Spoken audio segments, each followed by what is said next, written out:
The night Dorothy Noel carried a candle stub into the undercroft for the 7th time. The flame was a small, windless thing cupped in her palm, and she did not yet know that the creature waiting behind the dye vats was older than the cathedral she swept floors beneath. She did not know that 9 daughters of bloodlines were being laced into ceremonial gowns in the upper wing above her head. She did not know that the Alpha King had returned from the Northern Territories with a treaty obligation already pressing against his ribs like a second heartbeat. Or that the ancient name, the one the high priest had not spoken aloud in 37 years, was being prepared on his tongue for the ceremony that would begin at the 8th bell. What she knew was this: the wolf in the corner was breathing more steadily tonight. The wound along its crystalline flank had finally closed at the edges, and the scraps she had warmed over the candle flame were still soft enough to eat. That was the whole shape of her world tonight. Candle.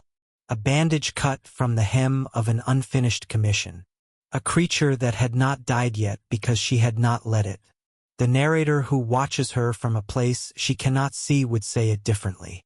The narrator would say that the night Dorothy Noel carried a candle into the undercroft for the 7th time, she was already being recognized.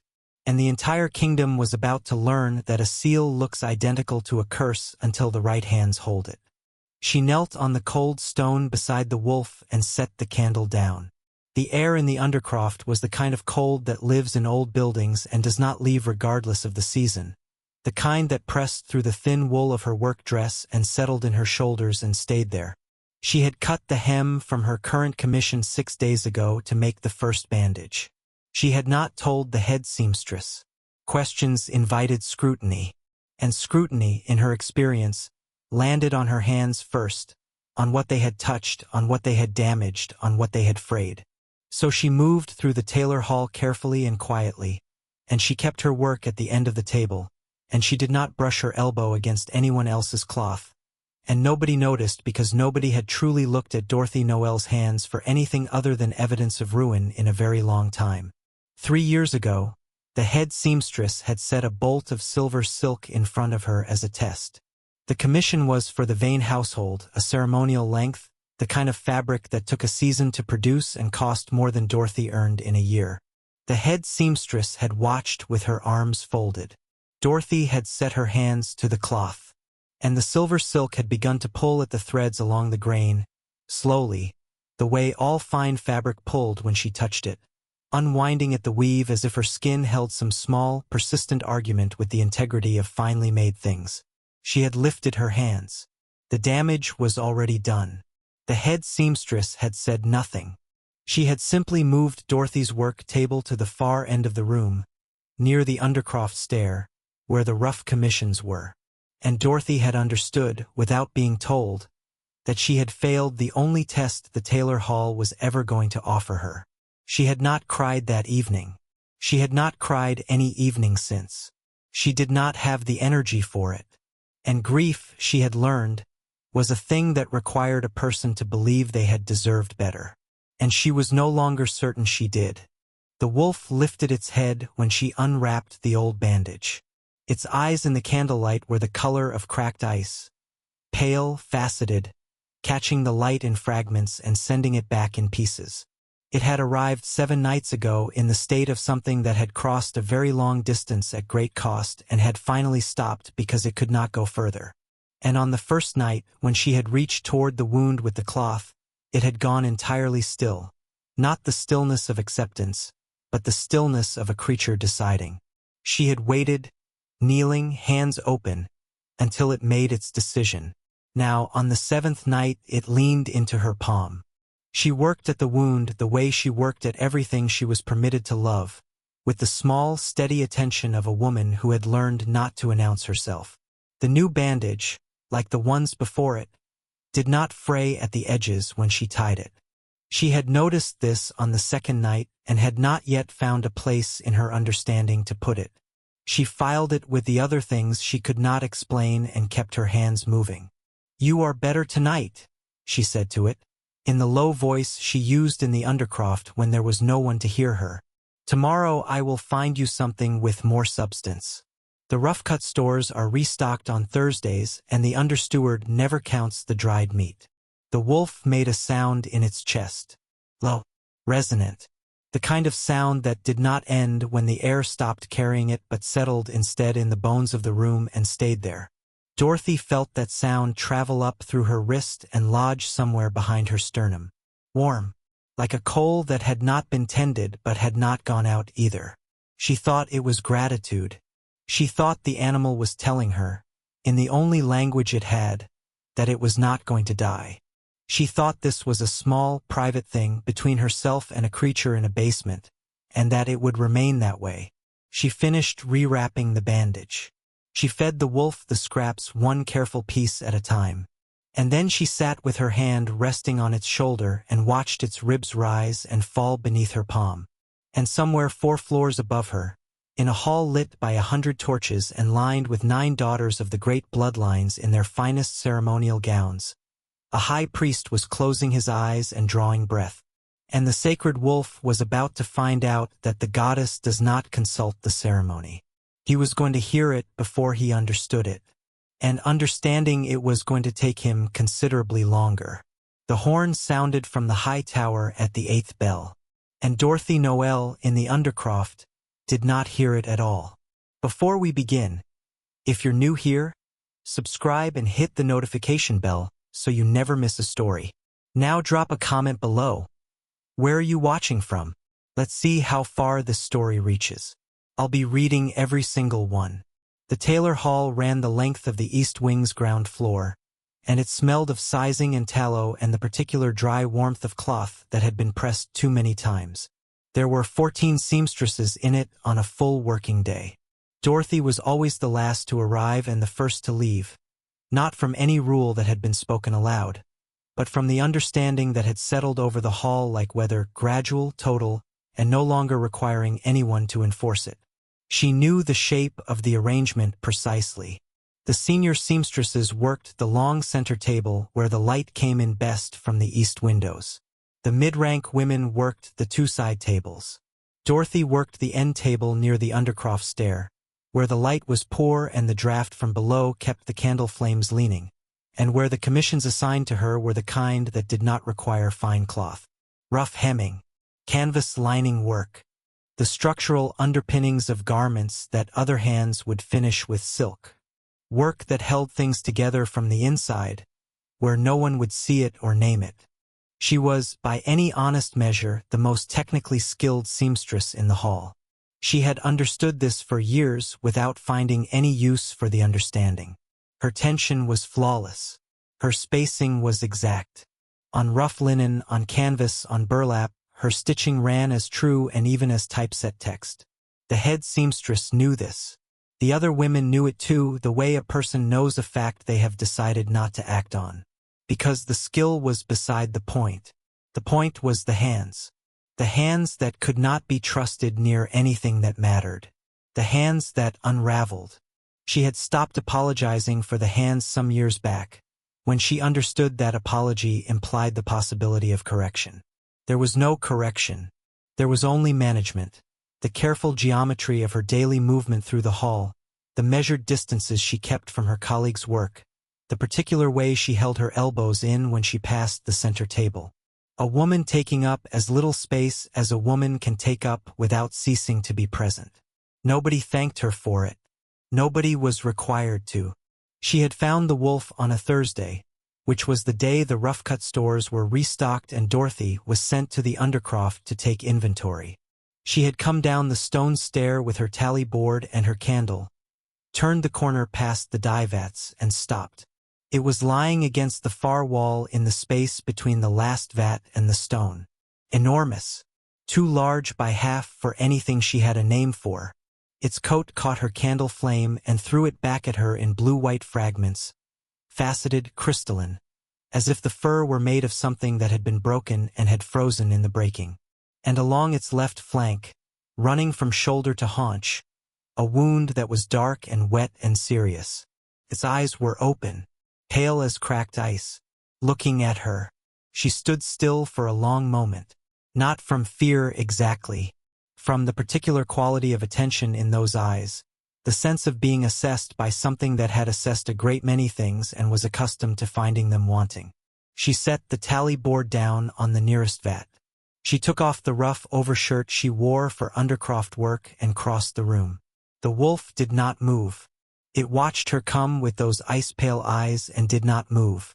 When she knelt beside it and pressed the folded cloth against the wound, it made a sound that was not quite a growl, more like a warning that had stopped itself before completion. She kept her hands steady. She had steady hands. She had always had steady hands. It was the cloth they argued with, not the bone. She stayed until the bleeding slowed. Then she went back upstairs, took inventory, said nothing to anyone, and came back after the hall closed. That was the first night. By the third night she had established the system. Scraps from the rough-cut store, which no one counted. A strip from the hem of the canvas commission currently on her table, which would be replaced before anyone measured it. The candle nub from the undercroft supply, which was replaced weekly and never checked. She worked in the hour after the other seamstresses had gone home and the hall above was quiet. By the fifth night, the wolf had stopped going entirely still when she approached. By the sixth, it had begun to lean very slightly into her hand. On the seventh night, which was tonight, she had rewrapped the bandage and noted that the wound's edges had finally closed, and she had sat for a while with her palm flat against the wolf's shoulder and listened to it breathe. Above her, at some point, she had heard the distant sound of furniture being moved across the great hall floor, the specific hollow scraping of the ceremonial benches being set in their formal rows. She had heard it without attending to it.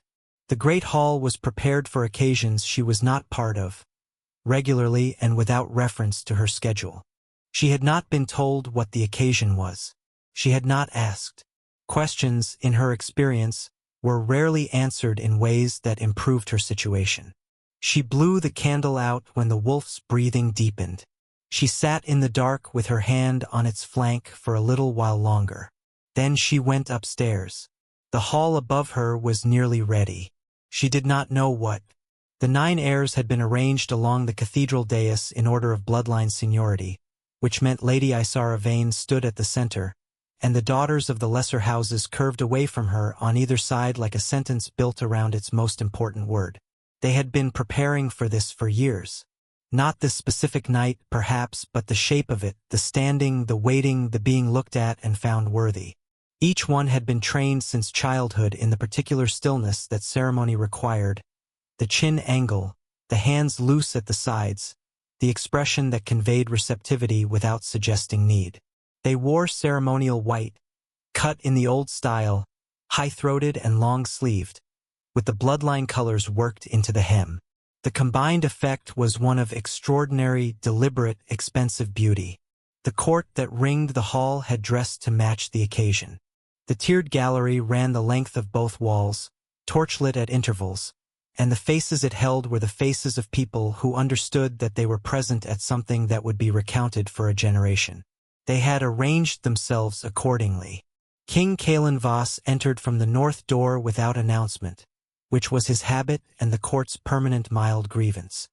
He was tall in a way that reorganized the space around him, broad through the shoulders, and he moved with the compressed efficiency of a man who had spent years in situations where hesitation had a cost. His face was not unhandsome. It was also not, at present, particularly warm. He had come back from the Northern Territories 10 days ago with a compacted silence around him that his council had learned to navigate and his court had learned to interpret as mood. His guard captain, a woman named Sarah, fell in at his left flank as he took the dais. He did not acknowledge the gallery. He looked at the 9 heirs, held the look for precisely long enough to convey that he had registered them, and then looked at the high priest. The high priest was very old and had the quality of old men who have performed the same significant act so many times that significance has become, for them, a form of routine. He raised his hands. The hall quiets by degrees, the way a room quiets when it understands that the thing it came for is beginning. He spoke the preparatory words, which were old and formal and not in the common tongue, and which the court followed from memory and habit rather than comprehension.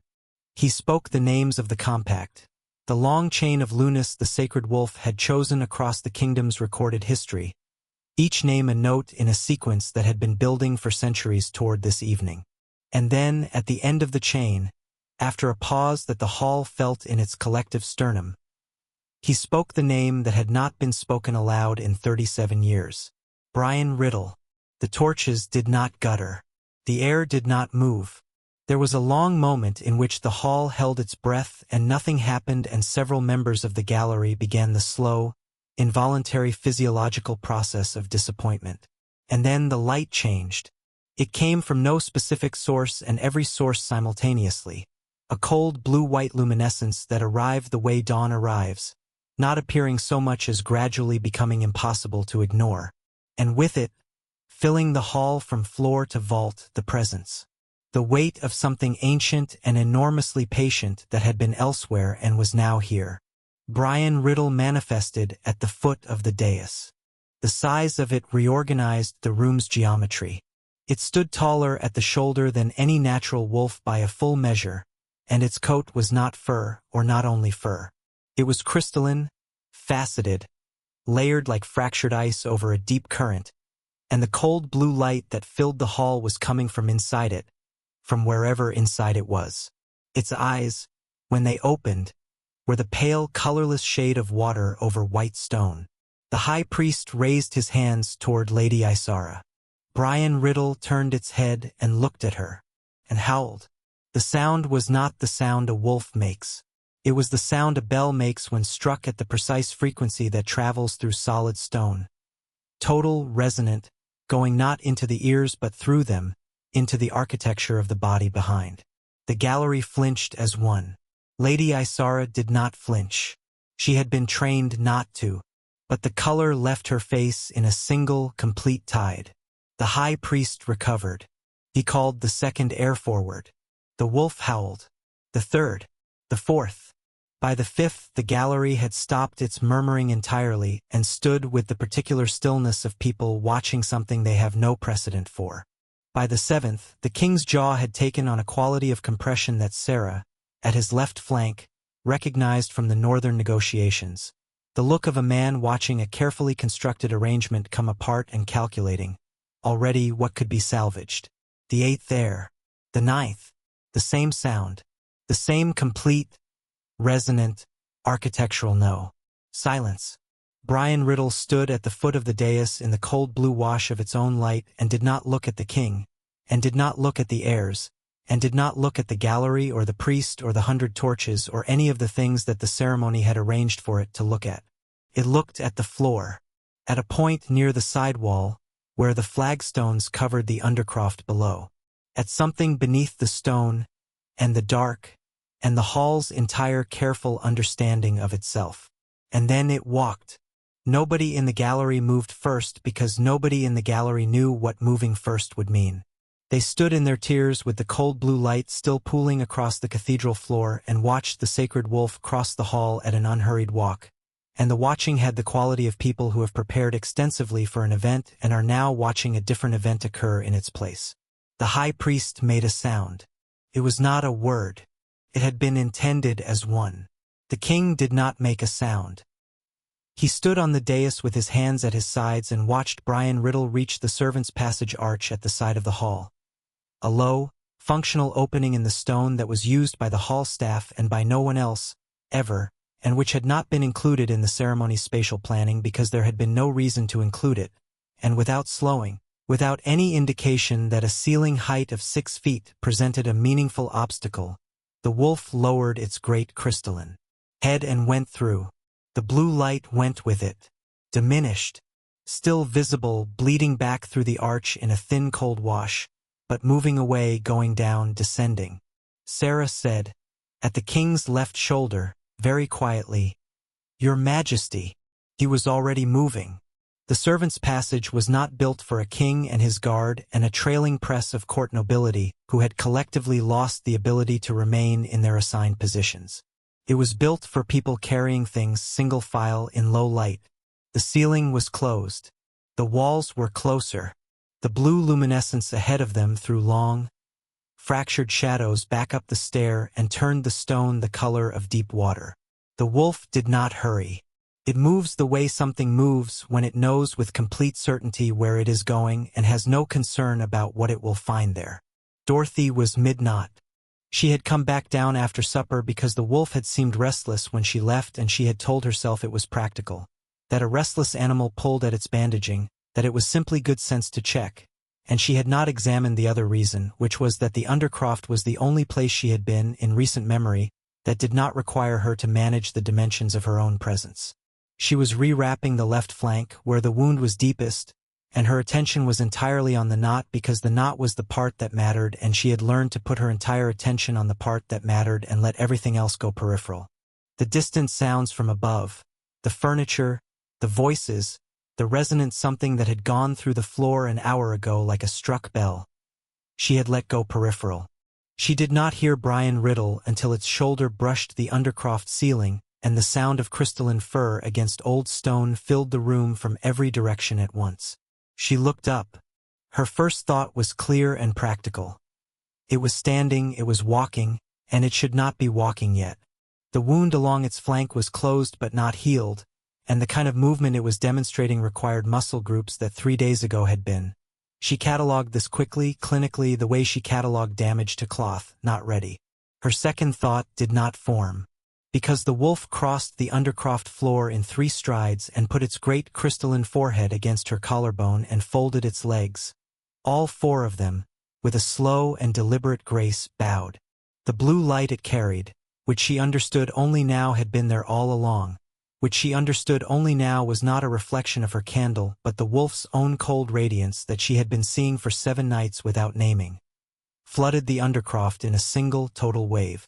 It went into the stone. It went into the floor grates, the iron drainage covers set at intervals across the undercroft ceiling, and it went up through them in shafts, blue-white, freezing, ancient, into the cathedral above.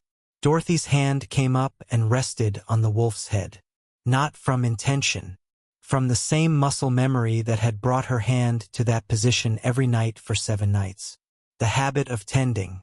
Above her, through the grates, she heard the sound of a very large room full of people making no sound at all.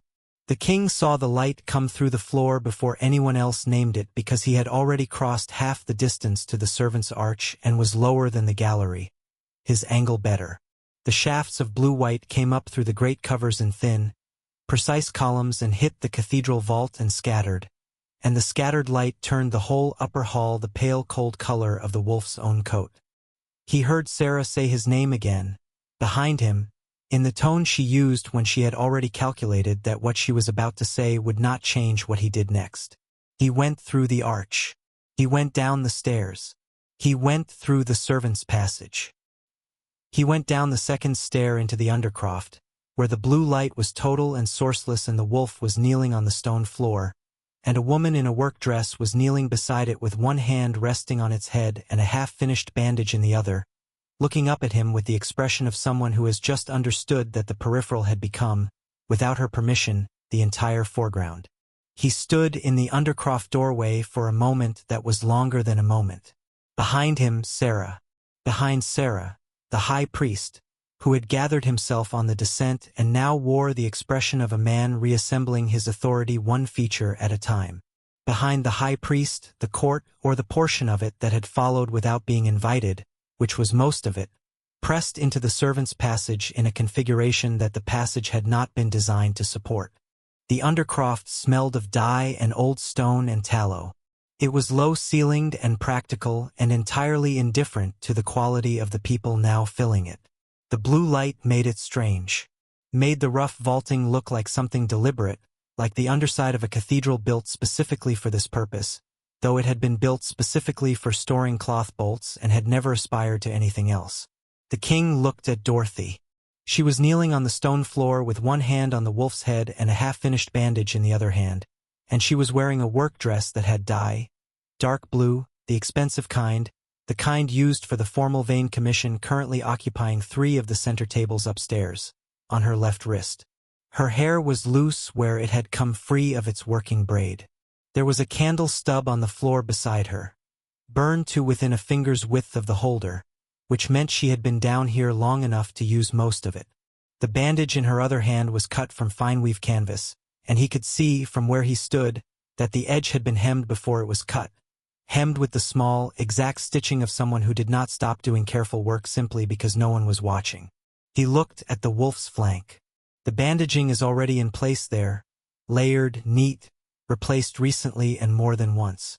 At the strip along the shoulder where the fur was matted with old blood, cleaned down to a thin line, tended across a series of nights.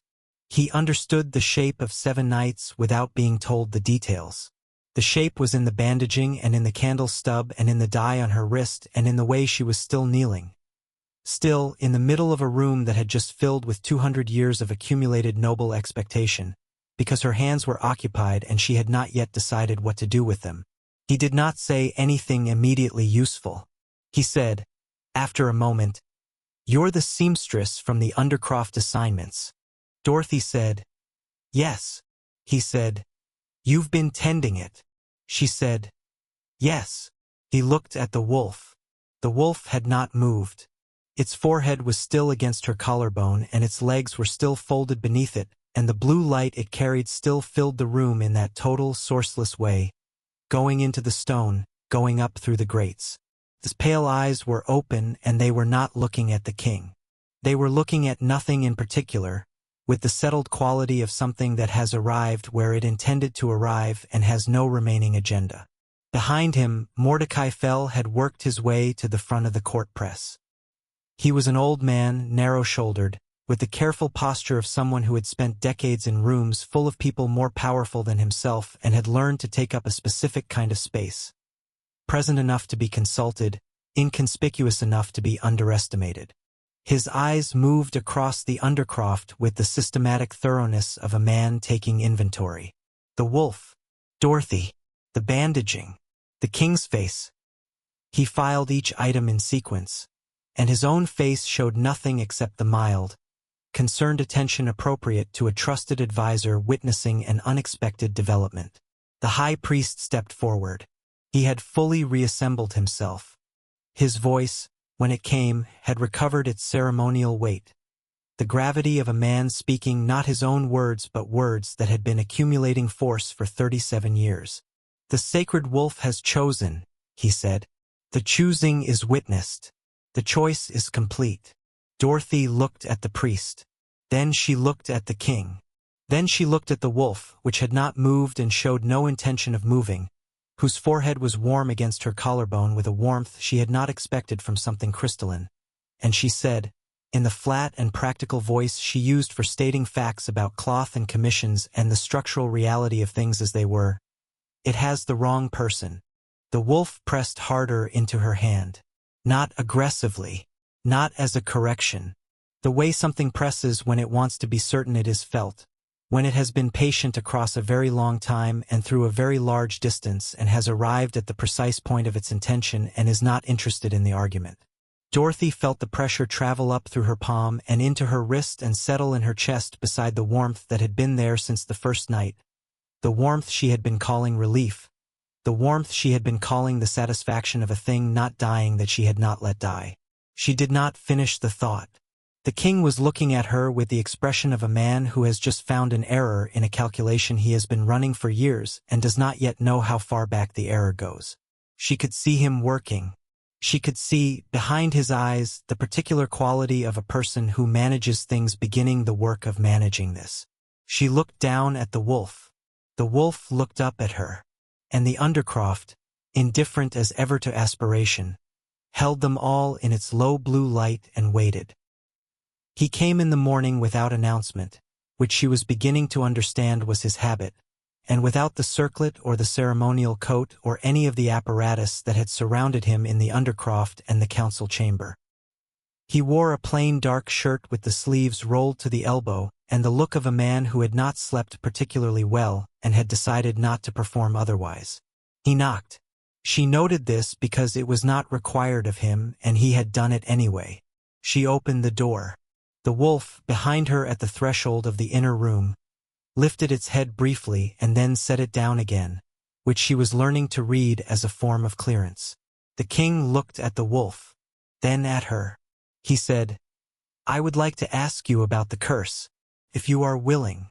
She stepped back to let him in. They sat at the small table by the window, which had the morning light coming in at a low angle and laying itself across the wood in a way that made the room feel more generous than it was. Someone had brought a tray earlier, bread, something warm in a covered pot, 2 cups. And it was still mostly full because Dorothy had not been hungry and did not yet know whether helping herself to things in this room was permitted or presumptuous. She was still working out the geometry of the space. He poured from the pot without asking, pushed 1 cup toward her and said, "Tell me what you know of it." So she told him, in the flat, spare sentences she used for things that had long since been drained of drama by repetition. The village hex, or what she had always been told was a village hex.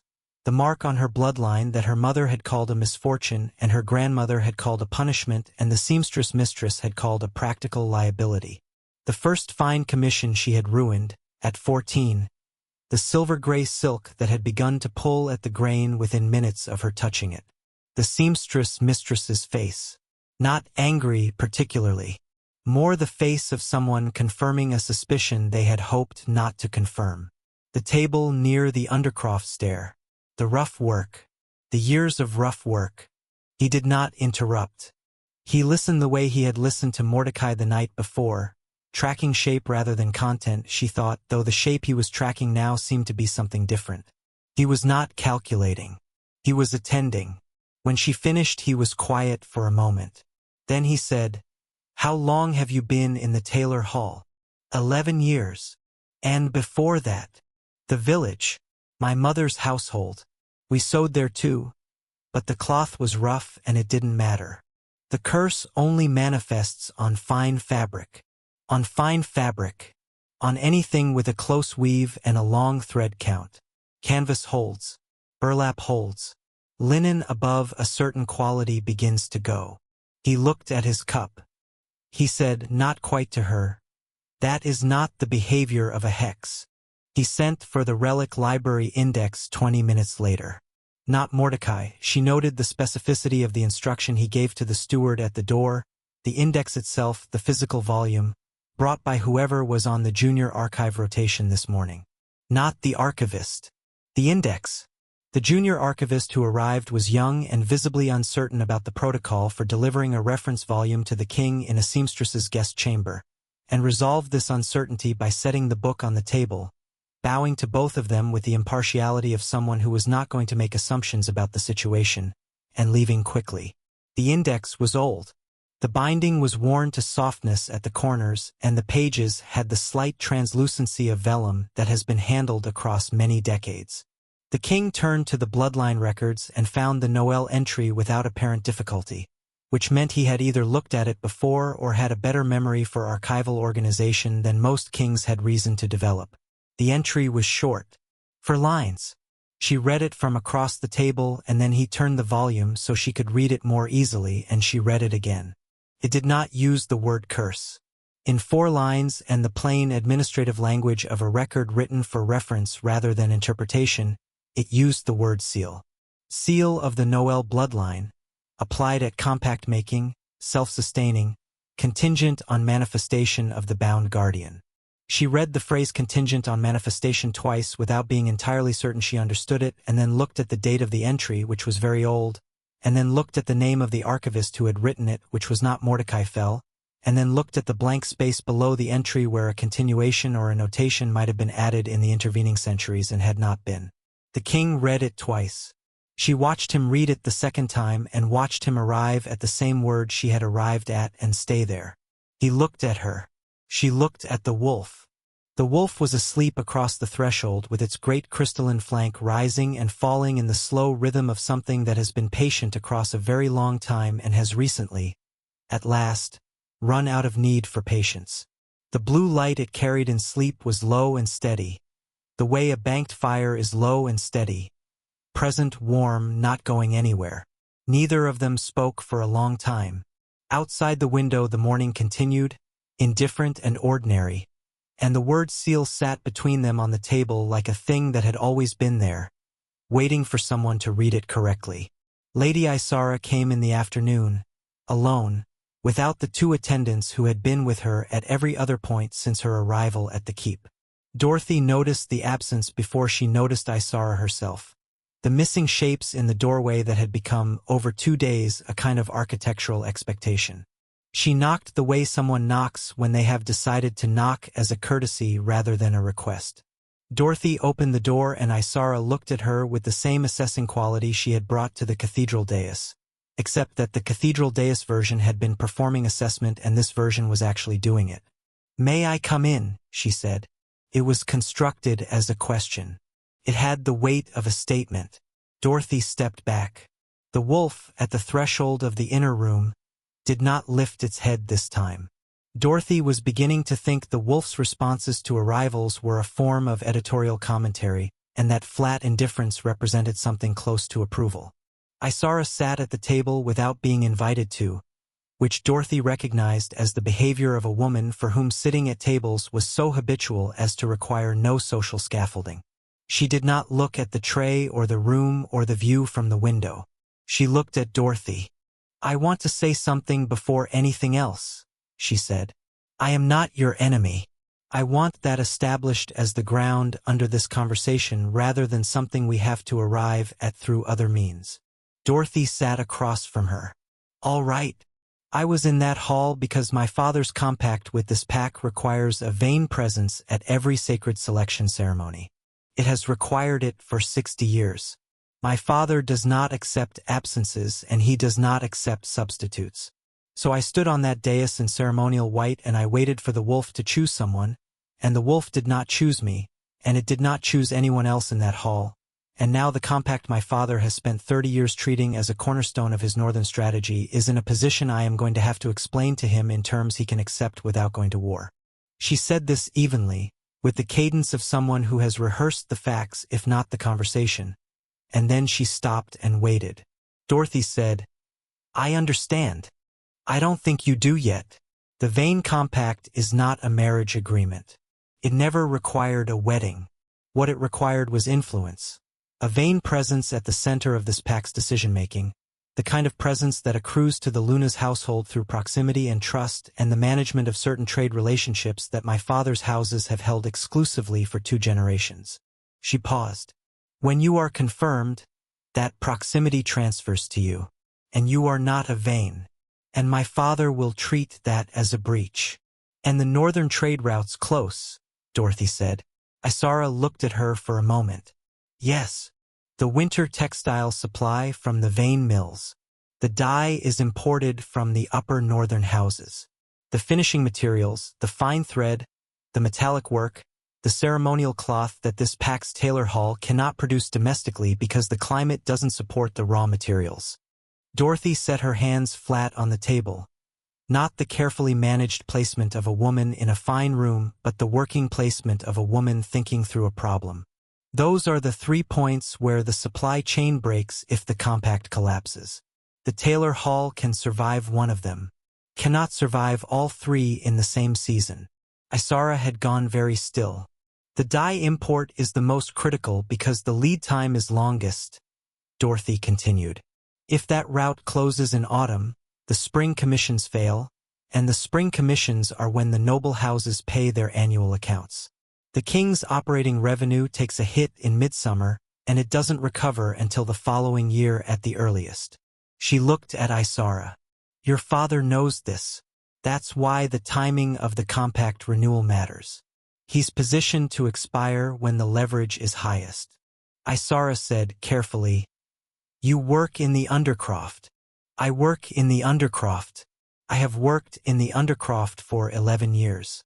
Before that, I grew up in a household that ran on northern supply materials, and I watched my mother negotiate those relationships every season. I have had a long time to understand where things come from and what happens when they stop coming." She paused. "I have 3 proposals. They are not vain proposals. They are practical ones. If you want to hear them, I will give them to you now, and you can decide whether they are worth bringing to your father." Isara looked at her for a long moment in silence. The wolf in the doorway exhaled slowly, a long, steady breath that moved through the room and settled. Dorothy gave her the 3 proposals. She gave them in plain language, without qualification or ceremony, the way she described a commission requirement to a client who needed to understand the structural facts before they could make a decision. She did not soften them, and she did not elaborate beyond what was necessary. When she finished, Isara sat without speaking for the length of time it took to think through what she had heard rather than simply receive it. Then she said, "My father is going to hate you." Dorothy said nothing. "I am not going to hate you," Isara said, and the thing around her eyes shifted, fractionally, in the manner of a woman releasing a position she had arrived prepared to hold. "I came in here prepared to negotiate. I did not prepare for this." "I know," said Dorothy. "Most people don't prepare for the undercroft." The gown had taken her 4 days. She had made it in the East Wing room in the hours the king was in council and the wolf was sleeping and the keep was occupied with its own preparations. She had requisitioned the cloth herself, which had required a conversation with the head seamstress that she would not describe as comfortable but that had concluded with the cloth being sent up, because the head seamstress was a practical woman and the political weather had shifted in ways that made practicality point in a new direction. The cloth was deep red wool, close-woven, with a weight that moved well. She had the white lacework thread from her own undercroft supply, the good stuff she had been accumulating for years against commissions that never materialized.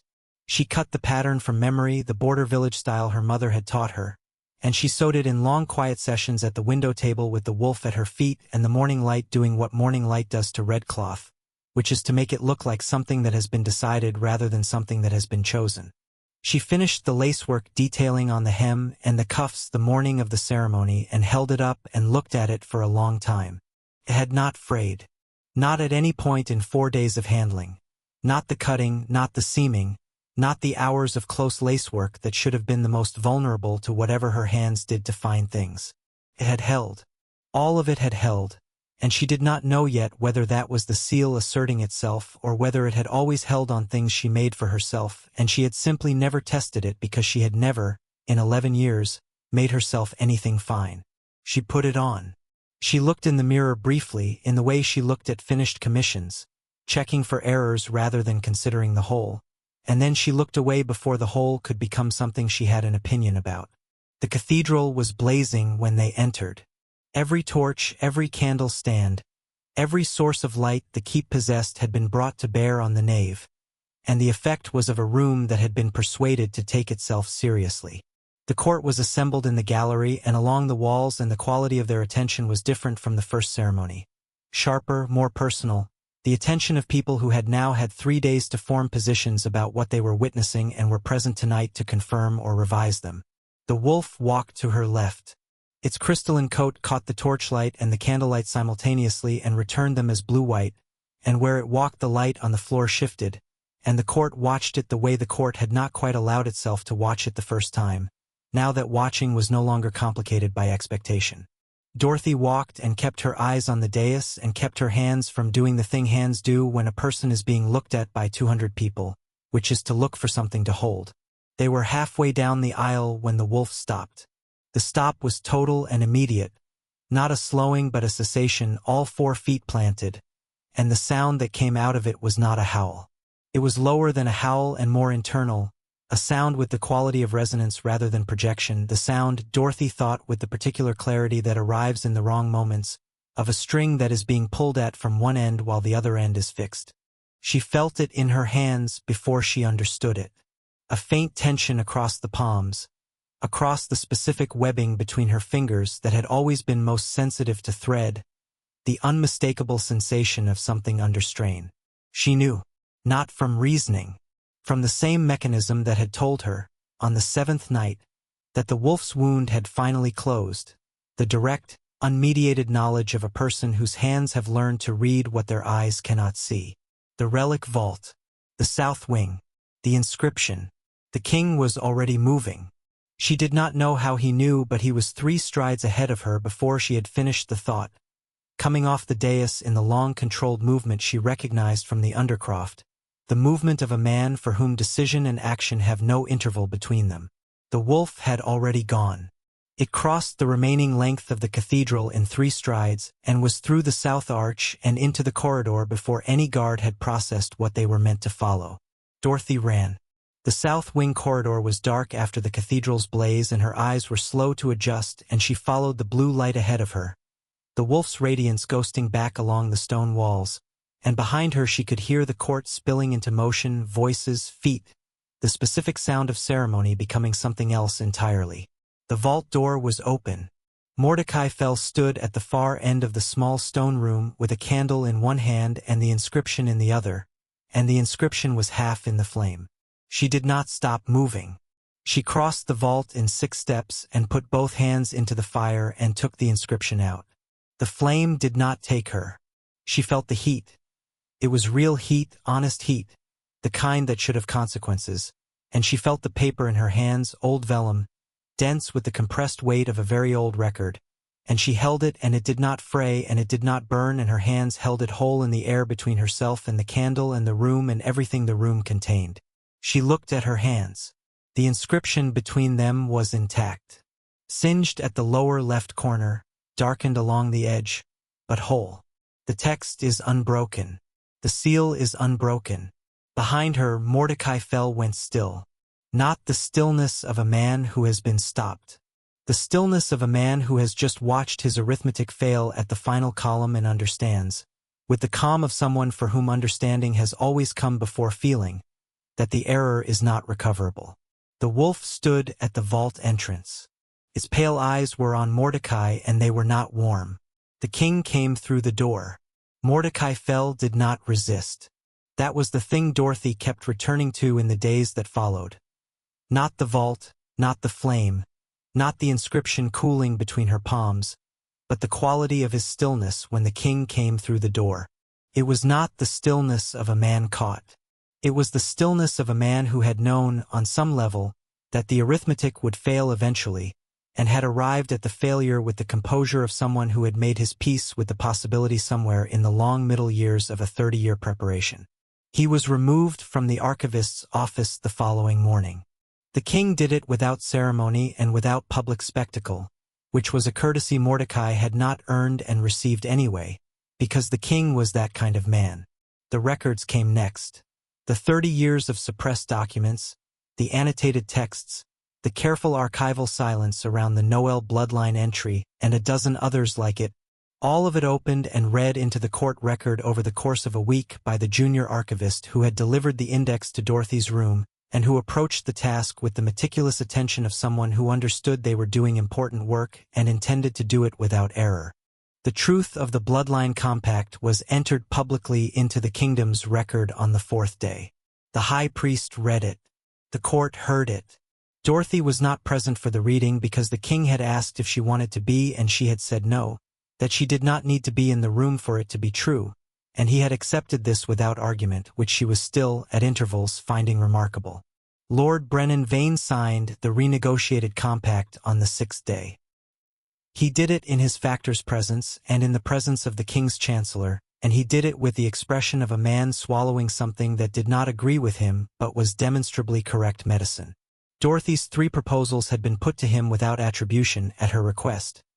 She had asked the king to present them as the crown's terms rather than hers, not from modesty but from the practical understanding that a man who had just watched his 30-year strategy be renegotiated by a seamstress from the undercroft would sign more quickly if he did not have to simultaneously revise his understanding of seamstresses. Lady Isara, when Dorothy told her this reasoning, had laughed once, a short, genuine sound, and said that her father was lucky Dorothy was practical. The claim happened 3 days after the vault. The king had asked her, plainly, where she would feel most like herself, and she had answered without deliberating because the answer was not complicated. The undercroft, behind the dye vats, where the stone was cold and the ceiling was low and the light was whatever light you brought with you. Where she had knelt on the 7th night with a candle stub and a half-finished bandage and no understanding of what she was kneeling beside. The high priest came. Sarah came. Isara came, because she had appointed herself present at significant events and nobody had found a satisfactory argument against it. The wolf was already there, lying in its habitual position against the far wall. and it did not get up when they entered, but its pale eyes tracked Dorothy across the room with the settled attention of something that has been waiting and is no longer waiting. The king's bite at her shoulder was careful and deliberate. The way everything he did was careful and deliberate. Considered, precise, not rushed. She did not flinch. The bond, which had been present in outline since the undercroft and in substance since the morning at the window table with the index between them, tightened by a final degree, like a seam drawn closed. She felt it settle and she felt it hold. The inscription was framed the following week and hung in the relic library in the place it had always belonged, under the heading that the original archivist had written for it and Mordecai Fell had spent 30 years ensuring no one read. Seal of the Noel bloodline.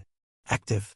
For words and the plain administrative certainty of a record written by someone who had understood what they were documenting and had trusted that the documentation would outlast the interference. It had. 3 years on, the undercroft was an atelier. Dorothy had proposed the conversion herself, 6 months after the claiming, on the grounds that the space had good bones and poor use and that the Taylor Hall's rough commission work deserved better light than the end table near the stair. The king had signed the order the same afternoon. The low vaulting had been opened where the stone allowed it, and proper work tables had replaced the storage racks, and the dye vats had been moved to a dedicated annex, and the floor grates, the iron covers that had carried the wolf's blue light upward into the cathedral on the night of the first ceremony, had been polished and left in place because Dorothy had asked that they be left. She worked at the long center table now, the good one where the light came in best. The wolf slept beneath it with its great crystalline bulk arranged around the table legs with the easy familiarity of a creature that has decided a place belongs to it and requires no further negotiation on the point. Its blue light in sleep was low and warm, and it lit the underside of the table and the floor around it and the small figure sitting cross-legged on the stone beside it. The girl was 2.5. She had been born with silver-white hair and her mother's hands, the steadiness of them, the particular quality of attention they brought to small work, and she had discovered thread approximately 4 months ago and had not lost interest since. She was threading needles this morning with the absorbed gravity of a child performing a task she has identified as serious, her small fingers moving slowly and correctly, her brow arranged in the expression of someone who does not intend to be interrupted. Her name was Wren. They had named her for nothing in particular, because Dorothy had felt strongly that a child should be permitted to establish her own weight before being asked to carry anyone else's name. Dorothy worked at the table above her and felt the hum in her chest that had been there since the 7th night, that she had called relief and then warmth and then something she had no word for and had eventually stopped needing to name. It came from the wolf below the table and from the child beside the wolf and from the king 4 rooms above her in the council chamber, where she could feel him the way she felt a stitch under tension, the steady, reliable pull of something holding. She was sewing a length of fine cloth. White, close-woven, the kind that had always argued with her hands. I was not arguing today.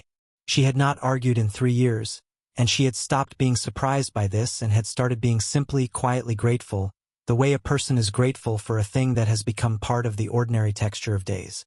She did not take her hands from the cloth. Wren below her made a small sound of satisfaction. A needle threaded, a task completed, and the wolf's breathing deepened and the hum in Dorothy's chest settled into its steady register and the morning continued around her, ordinary and warm and entirely, improbably hers. The work was good. The work was held. That was enough.